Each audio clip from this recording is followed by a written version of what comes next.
We tend to focus on Zion Williamson and Brandon Ingram, but CJ McCollum has quietly been having a great year for the New Orleans Pelicans. I'll break down how he's adapted his game this season and why it's key to the Pels' success.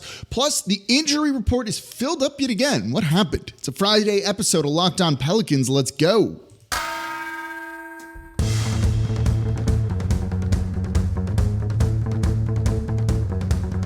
You are Locked On Pelicans, your daily New Orleans Pelicans podcast, part of the Locked On Podcast Network, your team every day. Welcome to another edition of Locked On Pelicans, the daily podcast covering your favorite team, the New Orleans Pelicans and NBA, part of the Locked On Podcast Network, your team every day, available wherever you get your podcasts and available on YouTube. I'm your host, Pelicans Insider, credential member of the media, Jake Madison, at NOLA Jake on Twitter. Here with you on this Friday, final show of the week, a really fun week of Locked On Pelicans. We're going to break down CJ McCollum over the first two segments. I'm going to give you the injury updates you need to know for their game against the Denver Nuggets on national TV. Are we back to the national TV curse? Maybe, maybe not. We'll see. I'll give you what you need to know in the third segment. Of course, thank you for making Locked On Pelicans your first listen today and every day. We are the #1 Pelicans podcast. It's been kind of a banner week here at Locked On Pelicans, so I appreciate all y'all who've tuned in, whether you're an everyday or listening Monday through Friday or just picking one show to listen to. We've had some big wins, broken down some trade rumors. Subscribe wherever you get your podcasts and on YouTube. No one else comes to you like this. Part of the Locked On Podcast Network, your team every day. We got more to talk about. We're going to keep going. We crossed 9,000 subscribers here for a Pelicans only show, which is kind of insane to me. So it's been a lot of fun. And again, I really appreciate all of you and everything that you've done to make Locked On Pelicans successful. Today's episode is brought to you by Jase Medical. Empower yourself when you purchase a Jase case, providing you with a personal supply of 5 antibiotics that treat 50+ infections. Get yours today at jasemedical.com and use code LOCKEDON to get $20 off your order. That's JASEmedical.com. CJ McCollum, he's the third star, right? This is not a Zion Williamson, a Brandon Ingram, but just as important a player for this team this season. He has secretly been having a tremendous year. And if you look at his per game numbers, you might look at the scoring and go, wait, no, Jake, you're wrong. He's having a down year here. That's not the case whatsoever. Yes, his points per game for his career is kind of down. He's averaging 19.7 points per game this season. That's down basically since like the first time he became a starter. If you look at his career, the first 2 years in Portland, he was a role player off the bench. His third year, he went from playing 15.7 minutes to 34.8 and went from averaging 6.8 points per game to 20.8 that season, a 14-point increase. He won most improved player that year, and he's basically been entrenched as a starter and a 20-point per game scorer ever since then. But this year, right now, he's not a 20-point per game scorer. Does that mean something is going on? Is something off? Is he having a down year? And I'm here to tell you, no, he's not. What he's doing when you look at his numbers this year, and more importantly, his shot chart and how he's changed the shots and his usage this season, he's having a very good year. And it's leading the team to get more wins, right? At the end of the day, this is about winning basketball games over individual numbers. And you're seeing all three of the stars in Zion Williamson, Brandon Ingram, and CJ McCollum doing that more this year. But CJ is the one that I think has made the biggest adjustments to his game. And he deserves praise and a lot of credit for this, right? When they traded for him, they wanted him to be a point guard originally. They said they could see him as a primary ball handler, as like a off the dribble shooter scorer for this team.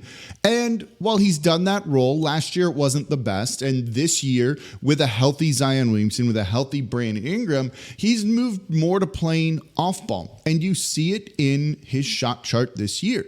This guy who loves the mid-range, but he's shooting, in terms of his points scored this season, when you look at percentage of the points scored from mid-range, it's down 5% this year. You know, he is acting as a spot-up shooter significantly more than he was last season. Last season, he was shooting spot-up attempts 16.5% of the time when he would take shots. He was scoring 1.17 points per possession during that. This season, his spot-up attempts are up to 23.2, so almost a quarter of all of his shots have been spot-up attempts. He's shooting on those in terms of points per possession, 1.32. That's a significant boost of that. When you look at his shot chart, his shot selection here, which I have in front of me here, the percentage of field goal attempts by distance is something that I love on Basketball Reference. He's taking fewer two-pointers than he really ever has before. Right? At the rim shots are 10% of his shot attempts. Mid-range is just 20% of his shot attempt, or short mid-range, 3 to 10 feet. So in the paint, 20%. Those mid-range shots and long mid-range shots both down significantly this season. And three-point attempts are up in terms of what his overall shot is. He's taking 52.1% of his shot attempts from three this season. That's up from just 40.4 last season. His career is just 37.1. He's shooting, he's taking 52. He's like, it's 52% of his shots are from three. That's incredible, right? When you look at his shot chart and more of the data behind it, he's doing them in catch and shoot situations, right? So spotting up, getting the ball, and launching them here. 4.6 of all of his attempts are on zero dribbles, like pure catch and shoot situations. He's taking 8 attempts per game, so more than half of them are coming on zero dribbles. Catch and shoot scenarios. And here's the thing. He's thriving in this role. Yes, the overall numbers are down because his usage rate is down. I'm building up to where we get to his field goal, his three-point percentage and all of that, right? His usage rate is down. He's a guy that, has been a star player. Might want the ball in his hands to go and attack and kind of do his thing. But it's not. His usage rate is basically the lowest it's been since he became a full-time starter in the league. If you ignore those first 2 years in the league from him, his usage rate is the lowest that it's ever been by, a couple of percentage points. And you don't hear him complaining. He's just going out and trying to help this team win. More on that in his leadership in the next segment here, and defensively too. So, his scoring's down, but when you get into some of the compound advanced metrics that measure offensive impact, they're actually all up across the board. Win shares for him are up. His offense box plus minus is up. Those sorts of things are all significantly higher than they've been in a minute for him, which really tells you how well he's playing, and it's because of the three-point shooting, and it's elevating this Pelicans offense in a way that it really hasn't been elevated before, and something that they need. And I have some numbers to share with that. So CJ McCollum this season is shooting 44.7% from three. When you look at guards, just guards that are playing over 20 minutes, that's 9th best in the league. This is not going to make him an all-star. The assist numbers are slightly down from him. But overall, he's playing the role that the team needs him to do, as they've really started to unlock things offensively, which is involved shooting more threes, right? We've complained about the offense. We've worried about the offense. They just put up 141 points against the Golden State Warriors on Wednesday night. The team, from going from a bottom third offense in the league, is right now at 11th best to go along with their 6th best defense. They're pushing almost there to be top 10 in offensive rating and top 10 in defensive rating. And CJ McCollum working off ball, being a very selfish player like this, is a real big part of it. They've needed the shooting around Zion Williamson, around Brandon Ingram, less mid-range, more court spacing. And when CJ's been playing like this and getting hot in just simple actions, right? Spotting up, let Zion kick the ball out for him, right? Working with BI, setting flare screens, doing things like that. I use all the lingo that doesn't really matter here, right? He's taking more threes. He's making more threes. It's really as simple as that. And that's been a real important thing when it comes to this team and their offense being elevated. And you've got to give credit CJ for being selfless like that and doing what's best to help the team win. More on why he's doing that, though. The leadership and the defense that he's bringing too is kind of surprising. Let's talk about that coming up here next in today's episode of Locked On Pelicans. Right now, though, I'm excited to tell you about Jase Medical. Look, we come to this show to talk Pelicans, kind of something that brings us joy, makes us happy, escape from the crazy realities of real life. But let's talk for a minute about preparing for real life, right? According to the FDA, pharmacies are running out of antibiotics like amoxicillin right in the middle of one of the worst flu seasons in a decade. It's pretty scary. And you never want to be in a situation where you're just going to feel helpless because someone you love is sick while a supply chain issue is keeping them from life-saving medication that they need. And thankfully, you don't need to worry about that with Jase Medical. The Jase case is a pack of 5 different antibiotics to treat a long list of bacterial illnesses, including UTIs, respiratory infections, sinusitis, skin infections, among others. Things that could happen to any of us. So visit JaceMedical.com and complete your physician encounter. It will be reviewed by a board-certified physician, and your medications will be dispensed by a licensed pharmacy at a fraction of the regular cost. It's never been more important to be prepared than today. Look, I have a Jase case. I keep it in my Hurricane Go bag. So go to JaceMedical.com, use offer code LOCKEDON to get $20 off your order. That's Jase Medical, Jase Medical.com. Offer code LOCKEDON to get $20 off your order. And thank you for making Locked On Pelicans your first listen today and every day. We are here Monday through Friday, the #1 Pelicans podcast, breaking the team down like nobody else does. I want to get into the defense a little bit early next week. The defense has been good this season. I want to break down exactly what they're doing to shed some light on the X's and O's behind all of that. We'll see how this weekend goes, how this set against the Denver Nuggets and then the Dallas Mavericks, and then another game against the Dallas Mavericks goes. You've got 3 games in 4 days coming up here. So it's going to be a rough one for the Pelicans. This will be a tough test for them, but they can win some of these. That'll be good. Might be tough if guys aren't playing. We'll look at the injury report, give you what I think is going on here coming up in the third segment, the final segment of today's episode of Locked On Pelicans here. But I want to continue talking about CJ McCollum. First, though, Locked On has launched the first ever national sports 24/7 streaming channel on YouTube. Locked On Sports Today is here for you 24/7, covering the top sports stories of the day with the local experts of Locked On, plus our national shows covering every league. Go to Locked On Sports Today on YouTube and subscribe to the first ever national sports 24/7 streaming channel. All right. Let's get into more CJ McCollum. We just went over the offensive numbers. The 3-point shooting's the biggest thing from him here.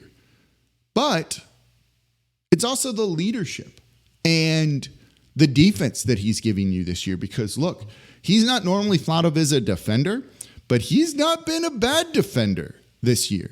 When you look at basically every sort of defensive metric that you can measure, and they're not great. There's no real catch-all thing, when it comes to that. The team has been okay with him defensively on the court. And more importantly, I think, when you look at it, his individual numbers defensively have been good. The Pelicans are 2.2 points per 100 possessions better with him on the court. Now, that factors in the lineups that he's used in with things like that. But defensively, they've been better, right? Like, that's the biggest thing. It's actually 2.2 points per 100 possessions on the defensive side of the ball. So that doesn't include offense. He's been good from that side of everything. And I think that is really important to look at, that he's just giving more of an effort on that side of the ball than we've really come to expect from him here. And I think that ties into his leadership, right? That's one of the reasons they brought him in at the trade deadline 2 years ago. This was a guy that they thought could really help some of these young guys. They've been looking to find leadership for Zion Williamson particularly, and others for a number of years. They've gone through a couple of guys, right? JJ Redick was a big one to try and do that. I think Derek Favors was one they really wanted as well. CJ McCollum definitely has kind of the right attitude with all of that, whether it was calling Zion out for not calling him back, after the trade deadline during the All-Star break and everything, his first time here in New Orleans, to adapting his role, right? Being more of a spot-up shooter. Now, look, CJ also runs with the second unit some, and some of the most effective lineups have him operating out of the pick and roll and in isolation with shooters around him, which is leading him to score much better in terms of points per possession as the ball handler and in isolation, as the pick and roll ball handler and in isolation than he has in the past. And it's worth keeping an eye on the stats of CJ and Trey Murphy together because their net rating together is really good. You throw in Jordan Hawkins too, and it's kind of obscene. It's just very limited sample size, and I don't think we can draw conclusions from it just yet. But the early returns are looking kind of good, but not in the way you think. It's more of a defensive thing than an offensive thing, which is also kind of odd. Again, that's just noise in all of this numbers. That's a digression here. So he still gets to kind of lead the team, but with the starters, he's learned he doesn't need to be the man. Floor general CJ McCollum sounds great. Hasn't been great in practice, and to see him be willing to adjust and shift his role, I think is important. You remember those comments from Zion Williamson earlier on in the year when he's like, yeah, I'm just like adjusting. I'm kind of taking a back seat at times. I'm trying to figure out what I should be doing. Look, that all went away real fast. One, because they started using him a little bit better, Zion. But also, I'm sure CJ talked to him about it, right? If anyone's taking a different role, it's CJ McCollum this year. And if CJ, a guy who's been in the league that long, the head of the Players Association, someone that has massive amounts of respect from around the league, is willing to do it for the sake of winning, you would hope that Zion will get the message, right? If CJ's doing this, what reason does anyone not have? If CJ is going to commit on the defensive side of the ball, why shouldn't everybody be committing on the defensive side of the ball? And look, you're seeing Brandon Ingram and Zion Williamson more locked in than ever before on defense. I bet CJ has a role to play in that. When you talk about culture, players are a big part of that, along with the head coach and the front office. Look, the Miami Heat was just on our Locked On NBA podcast. Make that your second listen today. Talking about how Eric Spoelstra just got that massive extension. And, Gilbert Arenas was recently on his podcast saying, hey, Heat culture is SPO culture. It's not a Miami Heat thing. It's an Eric Spoelstra thing. I don't fully agree with that. But Spoelstra has definitely carried some of that going forward. But, also a big part of the reason they had such a strong culture was the veteran in the locker room in Udonis Haslem, who just never played, but they kept around for years because of what he meant to the team and what he would do to other players. He wasn't scared to call them out. The Miami Heat are known for having a very rigorous conditioning program and conditioning test that you need to pass before you're going to be practicing in training camp and things like that. And if you want to be part of the Miami Heat, you've got to pass this test. Look, guys might be like, screw that, I'm not going to do it, I'm not going to take it seriously. But when Udonis Haslem at age 40 is busting his butt to go and do that, that definitely sends a message to other guys. If that dude is doing it, everyone has to. What excuse do you have to not? So when CJ is sacrificing, when CJ is committing on the defensive side of the ball, what excuse does anyone else have to not do the exact same thing? And I think that really does send a message to the rest of the team, to guys like Zion Williamson, to guys like Brandon Ingram. So when you come up with, fake trades, different things, move CJ, factor in that he's willing to do whatever it takes. Is he maybe a little expensive for a pure spot-up shooter, which he's not doing, but I get what you're saying there. Yeah, but his contract and the extension and everything is also pretty good. He's making $35.8 million this year, $33.333 next season, and then after that, it's $30.6 in the final year. When you look at the salary cap going up, that's not actually like that exorbitant in anything that I'm looking at and being like, whoa, what? For the leadership that he brings, the stability that he brings to this organization, and the three-point shooting, that's all very needed. The willingness to adapt, everything that he brings to this team, I think, has been hugely important here. He's also one of the better, free throw shooters on the team, which is needed at times, even though his numbers are down here in New Orleans compared to where it was in Portland for whatever reason that happens here. But he's done kind of everything you need, and he's willing to sacrifice. This guy who's never been an all-star. I'm sure he'd like to make an all-star team and be on there. And could he do that by kind of being a gunner, going out and scoring? Maybe. Or he could just try and win games. He didn't, last year was the first year in his career he hasn't made the playoffs. Didn't seem to like that too much and really dedicated himself to the gym, to being the best kind of version of himself and whatever it was going to be to help him win this, help this team win.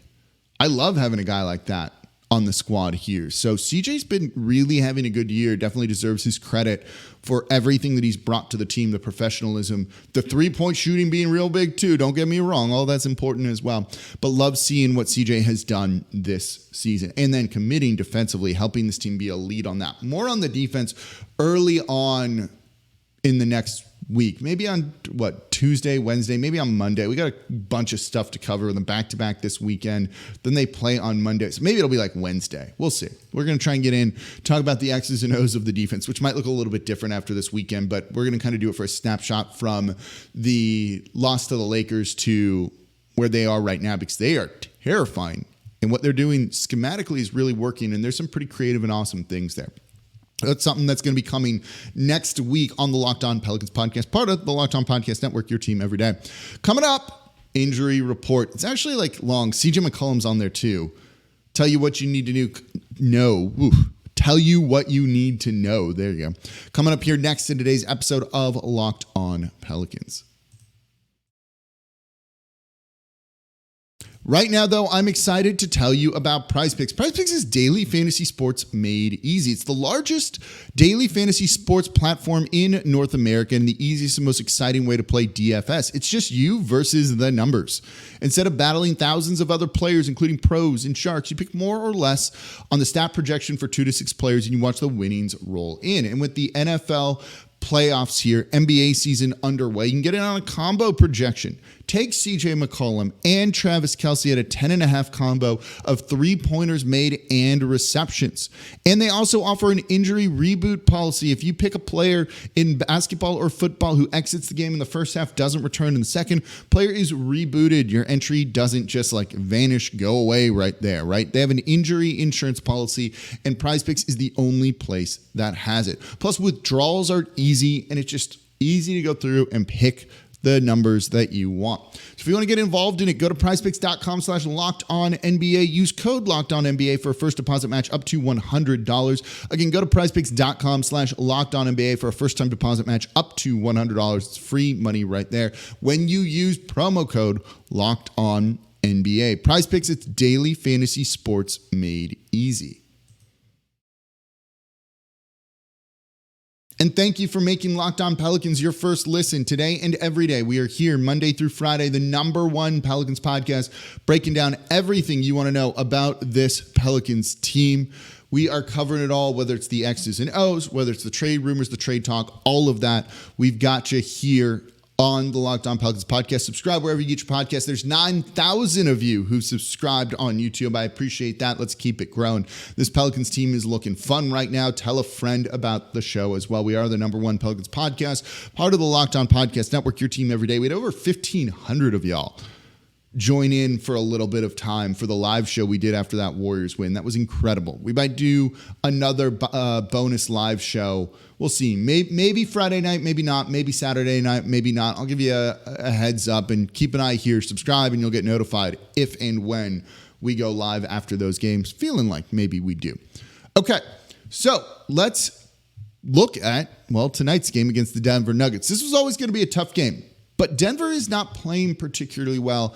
And I wonder if that factors in to what the Pelicans are thinking. They just got beat on Wednesday night badly by the Utah Jazz, 124-111. The Jazz kind of like ran them out. Denver is good, right? 26-13, third in the NBA's Western Conference here. But I don't know. That loss to the Jazz is kind of like eye-opening here when it comes to everything. And they're pretty healthy too. Pelicans on the flip side are not healthy. For this game against the Denver Nuggets, 4 key guys are all listed as questionable here. Zion Williamson's got a right quad contusion. He's listed as questionable. He was listed as questionable going into the Golden State Warriors game. Then he played. Trey Murphy, left knee tendonitis, also questionable. He just missed 3 games with all of that. Brandon Ingram is listed as questionable with right Achilles soreness, and CJ McCollum is also listed as questionable with a right ankle sprain. This is a tough back-to-back. You have the Denver Nuggets here. This is a tough one. This is your final game. You've lost, I think, 2 to them and beaten them once. Getting this win would be big. Or if it's, I can't even remember how many. I think they played it 2, 3, doesn't matter. You'd like to get this win on the road, but knowing that you're then going to go to Dallas, which is a much more winnable game, that's the one maybe you want to have your guys ready for.